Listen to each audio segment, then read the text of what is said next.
The Naive Theater of the Air presents Rewired by Matthew Broyles.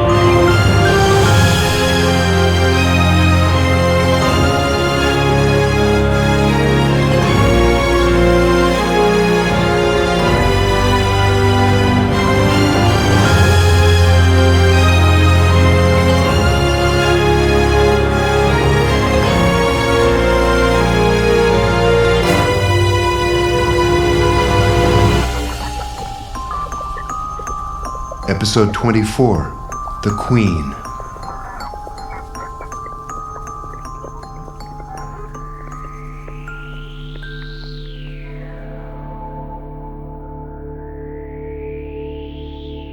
Across the Western Hemisphere, the Earth made its slow progression into the February night. In the stratosphere, a thick mass of cold air hovered sluggishly over the central latitudes of the North American continent. Snow fluttered down onto the stoop of a townhouse near DuPont Circle in Washington, D.C. Through the warm light within, the silhouette of a woman could be seen against the drawn blinds, pacing, pounding, speaking aloud to the room fitfully. Outside, a black limousine idled.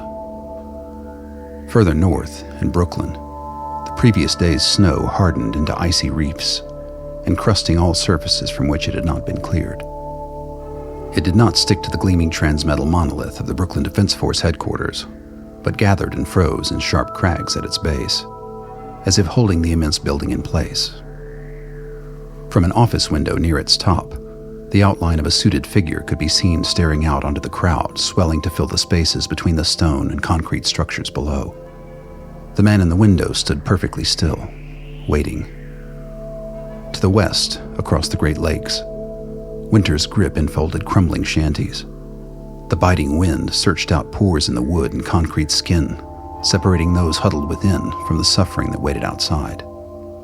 In a converted church, a tall woman knelt and prayed before an altar which no longer contained any physical sign of its previous stone occupant.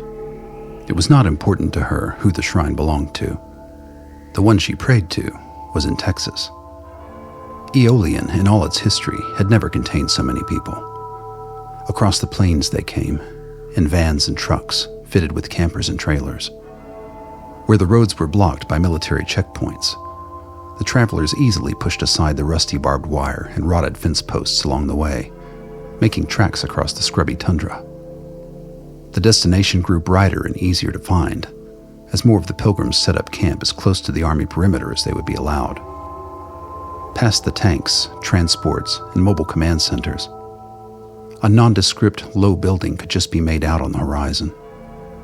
Many of the first arrivals had been living nearby for their entire lives and could not believe the news. Some still did not believe it, and this was why they had come: to discover if the central sacrifice in the Diaspora's creation, the murder of Dr. Waylon Lilly, had in fact been a ruse. And if it had, to hear what he would say to them about the strange mystery that had hovered at the edge of Rewired's social stability for 28 years.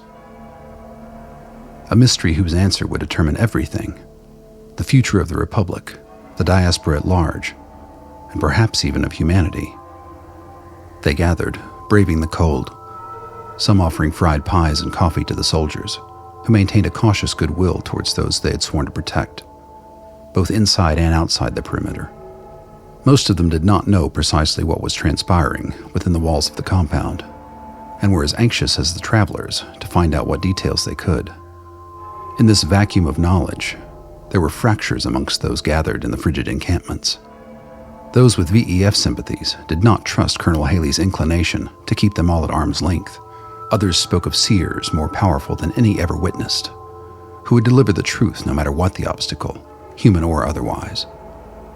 Arguments were spoken briefly, then muted into vague, invisible walls between clusters of people.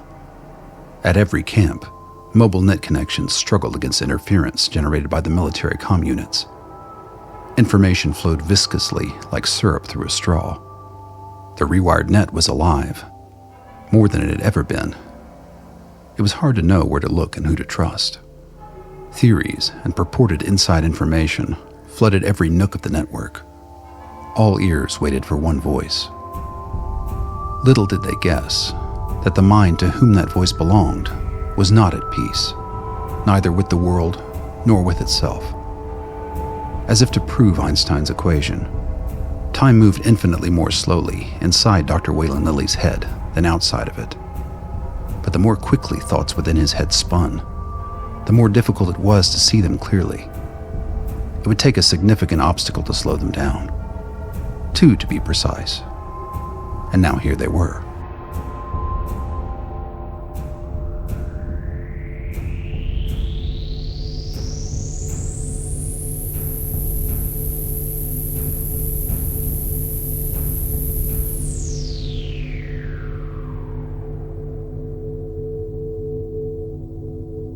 Tap beam configured. Our signal is on mute, awaiting broadcast orders. He spoke to the room at large, rather than to the tightly strung Colonel Haley seated mere feet away. Dr. Lilly paced, avoiding the Colonel's smoldering eyes, fiddling absently with his lapel microphone. Dr. Vinson was confined to the observation room with Dr. Dalal. Harry and Nina stood facing Lars as the old soldier withheld all commentary he clearly had to offer regarding the situation. Across the room, towards the kitchen door, Harry caught the eye of Lieutenant Graham, still and poised as a bear trap. She communicated with him silently and without motion. He nodded, as if in response, then turned his attention to the only moving thing in the room, who abruptly stopped pacing. As before, no one speaks to the subjects except me. That goes for the type beam signal as well. I am the sole point of contact in both these exchanges until otherwise indicated. Harry tensed. Quickly, he reached over and took Nina's hand. She squeezed his in response, her body otherwise still and focused on the doctor. Harry looked again at his father, tied like a wild animal to the chair. He met his dad's fiery gaze, and knew the blaze concealed a yawning abyss of fear. Harry tried very hard not to freak out. We're ready to broadcast. The colonel reluctantly nodded to the comtech, and from speakers built into the overhead ceiling tiles, a faint static emanated. Powered by animal instinct, all eyes rose towards the sound, as if they could see the faces that were about to speak. The people whom Dr. Lilly now addressed. Crisis League, sound off. Dear God, how I hoped I would never hear that phrase again. That's one. I wouldn't have missed it. The time has come to address this unfinished scientific business. I'm confident that by now you've both reviewed all the shared data broadcast via the HPL transmissions. I wouldn't use the word shared, but yes. The Lovecraft bit was clever, by the way. Copyright Emmett Stone, I presume? I have additional data. A short time ago, subject QVI, who has been described as a super seer... Greetings, Sergeant Selden. Excellent to be working with you again. Go to hell, Barrett. You are consistent, James. I would never deny you that. The sergeant inadvertently came into close physical proximity with subject QVJ, Danina Golding, who has been described as a super source. A rare find indeed. Miss Golding, I send regards from your friend, Miss Gladstone. Nina blinked. The old lady, Penny. The only other person in the ward, or as far as she knew, in the world, with symptoms approaching the severity of her own. Her stomach tumbled as she thought about what sorts of things Barrett might have been doing to her over the past few days. But remembering her own experience from a few hours ago, she comforted herself with the thought that Penny was probably no more confused than she. Seeing Dr. Lilly's grim expression, Nina did not respond aloud. Moments after this, proximity was reached. Both subjects entered a trance state. Dr. Vinson, observing Ms. Golding's hand motions, deduced a desire to communicate and provided the necessary writing implements. Lilly went on to describe the list of satellites and surnames, noticeably leaving out any mention of specific surnames, and gave a thorough account of his interaction with Nina and her written responses. He paused for a moment before continuing. Unfortunately, the ODA was not engaged at the time these events took place. A pity. Lilly fought the urge to eviscerate the old bastard. Barrett's booby trap was the whole reason for this conference. Lilly took a small measure of comfort in knowing that Neidhart always put Barrett ill at ease, opaque though his emotions were at present. I would be very interested to hear your analysis of this exchange, and any data that might shed some light on its meaning or nature. Apart from the obvious conclusion? Consistency is a trait we obviously share. You left the boogeyman in there, Waylon. After your disapproval of the results from James and my procedures, you went whacking through the weeds in the other direction. If you'd kept going... I shudder to think. Waylon, you built a house in the Black Forest of Fear, and now you're surprised when the ghosts come knocking? You stopped at the wrong place. And how do we know where to stop? How far do we go before what we have left is no longer human? Apparently, we just pick a random spot on the map and call it freedom. In truth, none of us here is human. Harry rankled at the notion. It was the advent of life casting that had turned humans into slaves. The life cast was the logical endgame of total psychology, which was aimed squarely at the average human. It bore consideration, he had to admit. We don't have time for philosophical pedantry. We need to know how two rewired people can enter a simultaneous trance state upon entering physical proximity, and how one of them can access HBL broadcast data with no previous exposure. You've made at least two assumptions there that cannot be verified. You're going to trust James and his assistant's words that this information was not implanted? Sowing those seeds.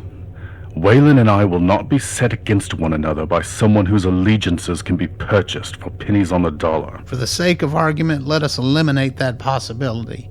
What other explanations present themselves? For one, a VEF setup. Both of these subjects were delivered under the care of the Vorn Elimination Front. Perhaps this is exactly what they were instructed to do. That's a dangerous thought, Gabriella, considering who's been seen consorting with them en route. Call it professional curiosity. And, I must say, it did turn up some very interesting results. Look, I invited you both into this conference because I believed your analysis would add significant perspective on the matter. And perspective is what I'm giving you. You want the answer to be arcane and mysterious, when in fact the likelihood is that things are exactly as they seem, and you've been played for a dupe by the VEF. Harry felt Nina's hand squeeze his vigorously. He felt indignation coursing through her blood, flushing her skin with rage. He patted her arm, a reminder to let things run their course. They were here for answers, not revenge. However, perhaps there is a way that we can know for sure. What do you propose? Well, for starters, you might want to disable the broadcast hack embedded into Sergeant Selden's visual cortex. That's a pretty big variable. We've done that. It was easy to spot on the scope. We'd have caught it a moment after the first few images if... He trailed off, feeling Haley's eyes on him. This wasn't just Gabriella he was sharing information with. It was the entire United States government, who didn't need to know that his lab had been forced into a shutdown. Then our first steps are simple. Turn on the ODA and remove the dampener. Lily tensed. Whatever he had been set up for was set to spring. He hoped the image broadcast was the only trap that lay in store, but he knew damned well that it probably wasn't. Haley's people were monitoring the net to make sure the audio from this exchange wasn't being leaked live, although it was likely that nothing would appear publicly until it had been edited to the satisfaction of the various stakeholders in the conversation. Wait, can we clarify something first? If eyeballs had lasers, Harry would have been blasted to smithereens from all sides. Lily strode over to him, a threat burning its way out through his furrowed eyebrows. Hello, Harry, I'm impressed. I didn't expect you to make it. If I'm hearing this correctly, you and Barrett are... prototypes? We're not in Biopsych 101 here. I can walk you through this later. He has a point, you know, Waylon. The phenomenon is consistent because the standard model of rewiring is based upon the final template, which, incidentally, is not any of the Austin team members' profiles, not even yours. Every innovation requires testing, and rather than risk the brains of innocent grad students, we elected to choose subjects from within the lab. You're all fucking science experiments. Technically, only one of us is a fucking science experiment. Oh, don't be modest, James. Surely you've managed to get laid at least once in the past 28 years. Lily sighed, shaking his head. This was going pretty much the way he'd predicted, unfortunately. Yes, Harry, I was the first, followed shortly by Dr. Barrett. After a period of observation, Dr. Lilly decided that the traits accentuated by the rerouted neural pathways were not to his liking. Harry considered what he knew about Neidhart and Barrett. Both avaricious, but in different ways, each according to their natural attributes. It had never occurred to him that the intensity of their will to power could have been accidentally heightened in the course of experimentation. In that light, his mind boggled at what other mistakes could have been made. His eyes strayed to his father. A different path was chosen, through neural pathways which seemed to show more stability. Ironic. Talk of stability from the architect of the Diaspora. Stability, not obedience. I know how terrified you are of people making their own decisions. Waylon, what terrifies me is how many people's lives you are willing to destroy in order to protect your tenuous utopia.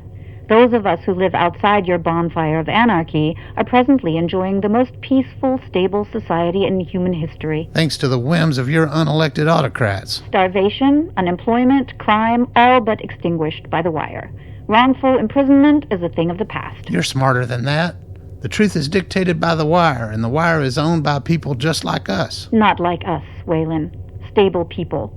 People who value order and happiness over chaos and unpredictability. The quest for order, a favorite value held by all tyrants. Tyrants enforce their worldview on others.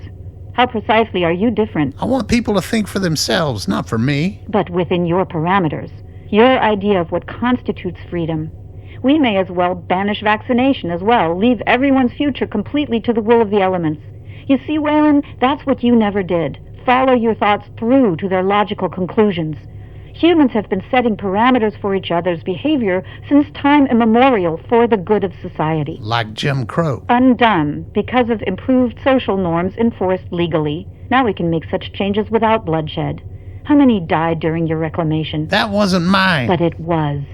The reclamation could never have happened without you and your insistence on bringing rewiring to the masses.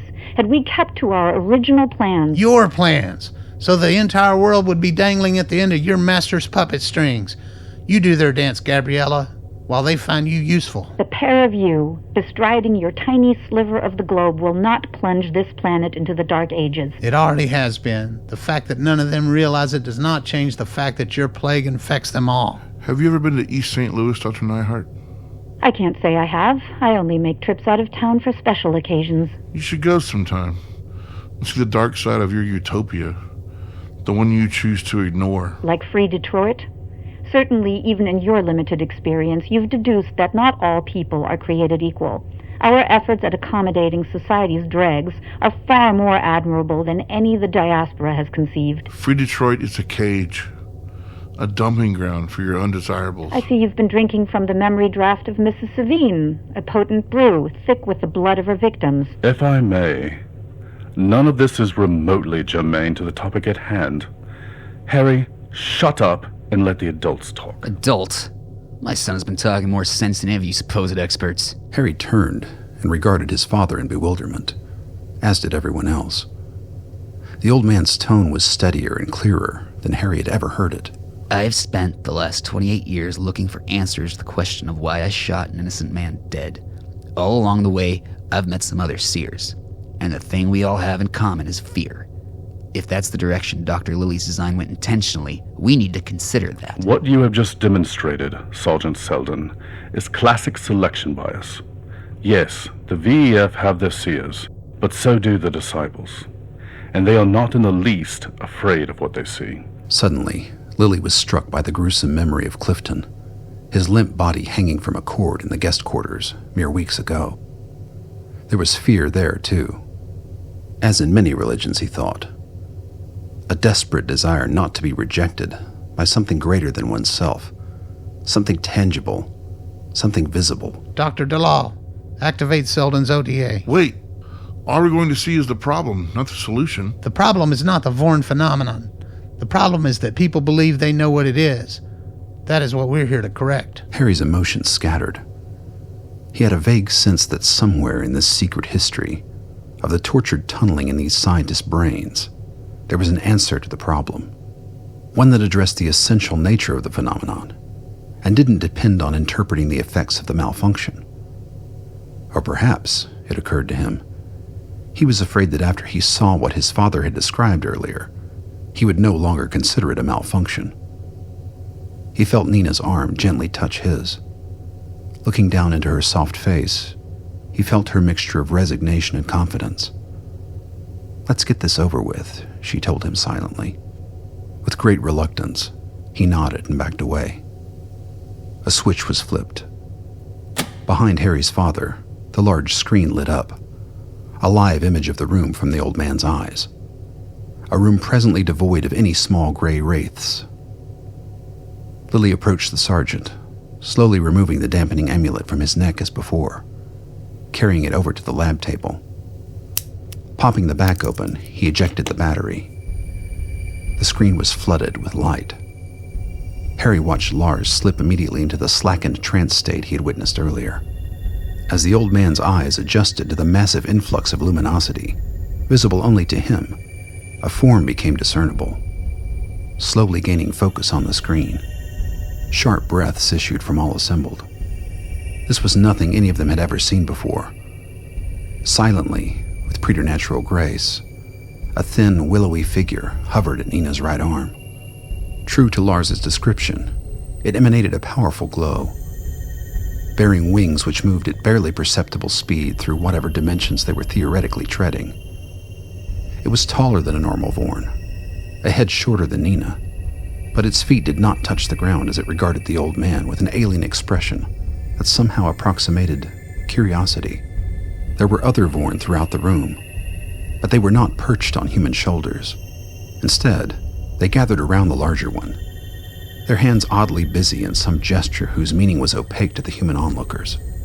Their customary fanged expression was unchanged. Nina was frozen in place again, her hand twitching where Dr. Lilly gripped her arm. After recovering from the initial shock of the image, he retrieved pen and paper from his lab coat and placed them in her hand, backing slightly away. Both subjects are now in the trance state. Vorn appearance is as previously described by Sergeant Selden. As before, no one but me is to communicate with either subject or make any sound whatsoever until otherwise instructed. Harry responded with his best attempt at a reassuring nod, returning his attention to the screen. The Vorn remained still, even as Nina scribbled furiously. The intense glare from Nina's eyes, now seen under full lighting, sent a wave of terror through his nerves. She was not herself. He did not know who or what she was. Dr. Lilly walked into the path of those scorching eyes, taking up position between the two subjects, a little off to the side, providing them with a clear view of each other, and close enough for him to read her writing. He gestured to the comm technician, who approached Nina's side holding a small transmitter. The tech would send the shorthand transcription of Nina's writing through the audio type beam, allowing the other doctors real-time data. Presently, she was writing surnames again, which under Lily's orders were not transmitted. You say you are the dream. If your window closes, will what we describe as dreams survive? An odd question, Harry thought. But then, everything about the situation was odd. Nina's list of surnames stopped. She paused, then began writing again. You exist and unexist always. The dream. You are alive in ways you cannot see. You say that when you die, you are gone forever after. But forever does not have an after. All that exists and unexists will always exist and unexist. But not along every path. Manifold paths issue, you said. The dream. You are what you are because of what you cannot see. We are the same. So there are limits to how far you can see. The dream. You behave as you do because you cannot see forever. You continue to search for the hidden room. You believe finding it will make you see. But you are what you are because you cannot see. Then why speak to us now?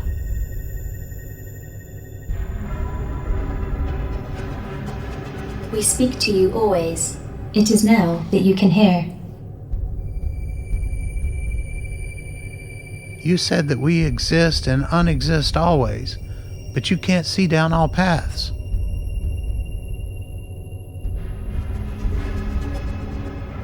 The manifold paths exist of themselves. They exist and unexist always. So you don't know what's going to happen to us along this path?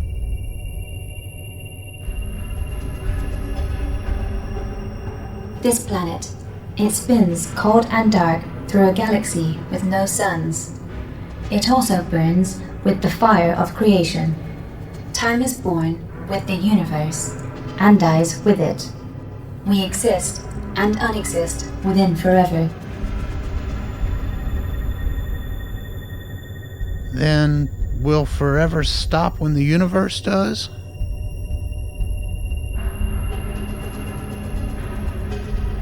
You are what you are because of what you cannot see. We are the same. Why can the sergeant see you and I cannot? By your viewpoint, line of sight, more unexist than exist. Dr. DeLaw, turn on Miss Golding's ODA. The screen split in two.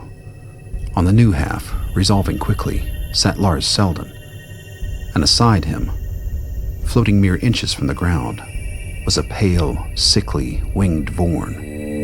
Harry swore under his breath. This new apparition stared straight into Nina's eyes, its face weathered and tired-looking, especially next to the radiance of the other creature on the adjacent half of the screen.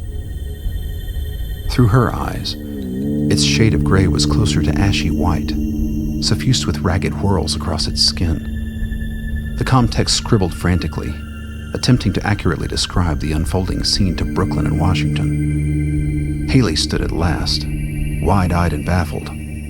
Is this also the dream? We understand that you cannot understand. Approximate designation of that which you describe is mate. Harry's grip on certainty was slipping. If all this time his father had been carrying around Nina's mate... Which of you speaks to us? We speak. We are the dream. You do not recognize discrete individuals?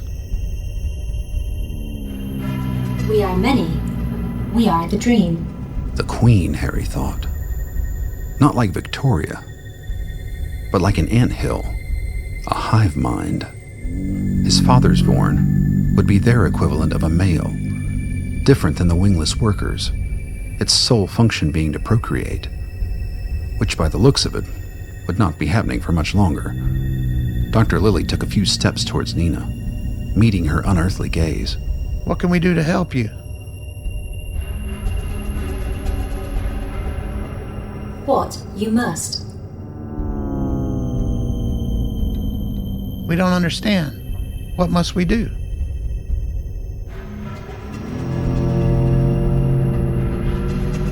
Uncertain. The window is near. It is not desirable to us. The doctor nodded, in vague understanding. We will speak again soon. Arshad, deactivate both ODAs. Harry stepped forward, gingerly taking Nina's hand. Her alien eyes turned to regard him curiously. He gently guided her back towards the observation room. He knew she needed a break. Sitting her down on the couch, he closed the door between them, letting her collapse safely into the cushions.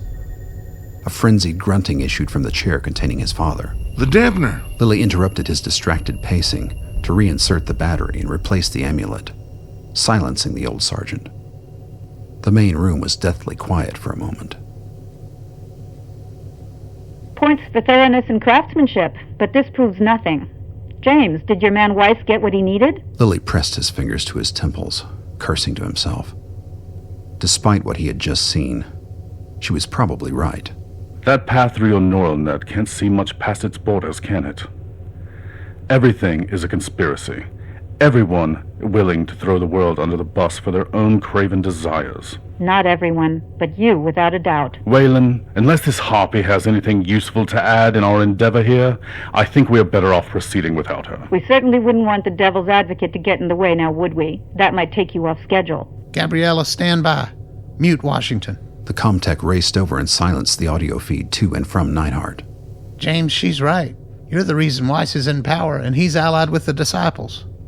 You've had both of these subjects in your lab for a long time, letting the VEF grab them and ship them out here with your little broadcast device to trap me in a corner, put you in a position to make this a coming-out party for the Vorn Queen. Tell me I'm wrong. Wayland, something is happening. We have a security problem.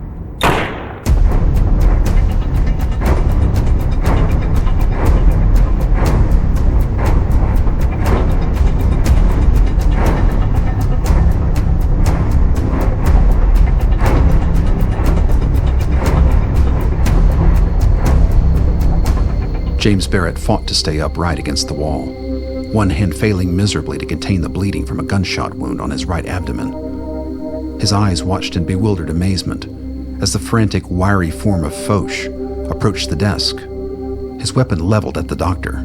Dr. Lilly, this man does not speak for Brooklyn, nor for science or for any religion other than his own power. Barrett stumbled forward, releasing his hold on the wound in an attempt to shut off the transmission. Imprisoned in this building are American victims of Dr. Barrett's experiments. He would have you believe that even though Wired can see the Vorn, Dr. Lilly, he has contaminated your search for truth. Idiot! You know nothing! The small pistol in the doctor's right hand flashed. Foch's eyes went wide, and a blossoming oval of blood soaked the center of his white shirt. He stared in shock at the tiny weapon as Barrett dropped it with a metallic clatter.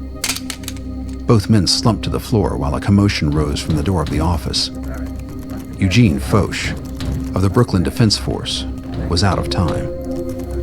With one last effort, he raised his gun, aiming it squarely at the head of Brooklyn's most powerful man. A pity.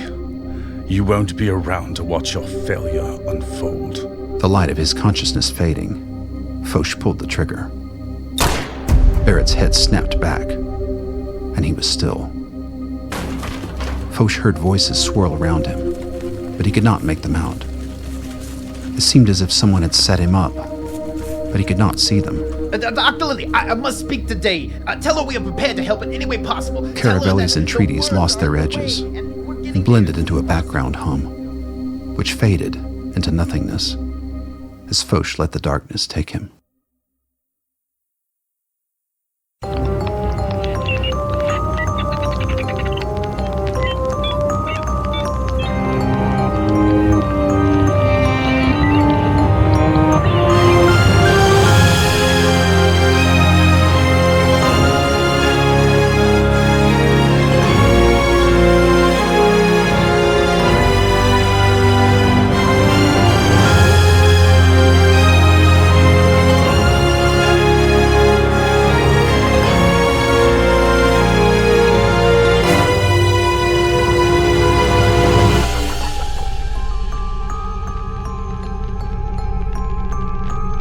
You've been listening to the Naive Theater of the Air performance of Rewired, featuring Ed Rogers as Dr. Waylon Lilly, Petra Wright as Dr. Gabriella Neidhart, Derek Davis as Dr. James Barrett, Reed Perry as Lars, Levi Ray as Harry, Lara Hickman as the Vorn Queen, Dan Herman as Eugene Foch, and Aidan Wright as Speaker Adam Caravelli. Written and narrated by Matthew Broyles. Theme music by Paul Shapira. I'm Little Jack Melody. Tune in next time for episode 25, The End of the World.